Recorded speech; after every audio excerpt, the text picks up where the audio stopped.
Hello everyone, अगर आप CA intermediate audit पढ़ रहे हो या एक बार पढ़ चुके हो बट अब रिवाइज करते टाइम लग रहा है कि सब भूल गया, तो ये सीरीज स्पेशली आपके लिए है। इस सीरीज़ में हम डेली आईसीआई पैटर्न के 4 से 5 एमसीक्यू सॉल्व करेंगे, लेकिन सिर्फ ठीक है नहीं करेंगे, हम समझेंगे क्वेश्चन को कैसे रीड करना है, कीवर्ड कैसे आइडेंटिफाई करना है, और रॉन्ग ऑप्शन को एलिमिनेट कैसे करना है, और एग्जामिनर एग्जैक्टली क्या टेस्ट कर रहा है। बहुत स्टूडेंट के माइंड में क्वेश्चन आते हैं, ये एमसीक्यू बुकलेट सॉल्व करना इंपॉर्टेंट क्यों है, पीवाईक्यू, आरटीपी, एमटीपी कब सॉल्व करें, थ्योरी पढ़े बिना एमसीक्यू हो पाएगा क्या, ऑडिट में ऑप्शंस इतने कंफ्यूजिंग क्यों लगते हैं। ट्रस्ट मी, ये सारे क्वेश्चन मेरे माइंड में भी आए थे, क्योंकि मैं भी एक स्टूडेंट हूँ। इसलिए इस सीरीज एक स्टूडेंट के पर्सपेक्टिव से होगी, सिंपल लैंग्वेज में प्रैक्टिकल अप्रोच के साथ। और मैं एमसीक्यू की सिर्फ बात कर रही हूँ, पूरे ऑडिट की बात नहीं कर रही हूँ।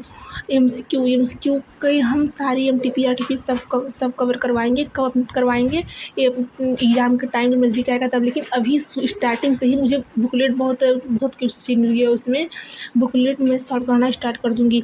और आप सबके मन में डाउट आएगा कि हाँ, एमसीक्यू प्रैक्टिस इंपॉर्टेंट इतना क्यों है। डाउट क्या, जनरल इंपॉर्टेंट क्यों है, आप समझ लीजिए।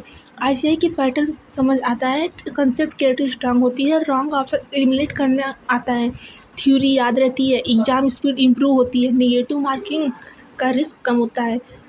नेगेटिव मार्किंग कहाँ है, RTP MTP PYQ trend cover हो जाता है। इससे पता लगता है कि हाँ, आईसीआई कैसा क्वेश्चन पूछेगा। तो हम इतना सब कवर करा देंगे। और फिर एक इम्पॉर्टेंट बात मैं आप लोग को कहना चाहूँगी, अगर आप प्रॉपर्ली एमसीक्यू प्रैक्टिस करती हो ना, तो ऑडिट की करते हो ना, तो ऑडिट के 30 मार्क लाना कंपैरेटिवली इजी हो सकता है, क्योंकि आईसीआई बार बार कंसेप्ट रिपीट करता है। कई बार स्टोरी चेंज हो जाती है, कंपनी का नाम चेंज हो जाता है, वर्डिंग थोड़ी डिफरेंट होती है, लेकिन टॉपिक सेम होता है, कंसेप्ट सेम रहता है, और क्वेश्चन पूछने का पैटर्न ऑलमोस्ट सेम होता है। इसीलिए जब आप आरटीपी, एमटीपी, पीवाईक्यू और एमसीक्यू बुकलेट एनालाइज करते हो तो आपको आईसीआई का थिंकिंग पैटर्न समझ आने लगता है, और वही हम इस सीरीज में डेवलप करेंगे। सिर्फ आंसर याद नहीं, एग्जामिनर की अप्रोच समझना है। इस सीरीज उन स्टूडेंट के लिए परफेक्ट है जो एक बार ऑडिट पढ़ चुके हैं, रिवीजन स्टार्ट करना चाहते हैं, एमसीक्यू में कंफ्यूज हो जाते हैं, या जिन्हें लगता है सब पढ़ा था बट अब याद नहीं, तो डेली एक सिनेरियो सॉल्व करेंगे और ऑडिट एमसीक्यू का थिंकिंग डेवलप करेंगे। अगर वीडियो हेल्पफुल लगी हो तो जल्दी अपने दोस्तों को भी शेयर करिए। नेक्स्ट डे मिलते हैं फर्स्ट सिनेरियो के साथ। Thank you for watching, bye bye.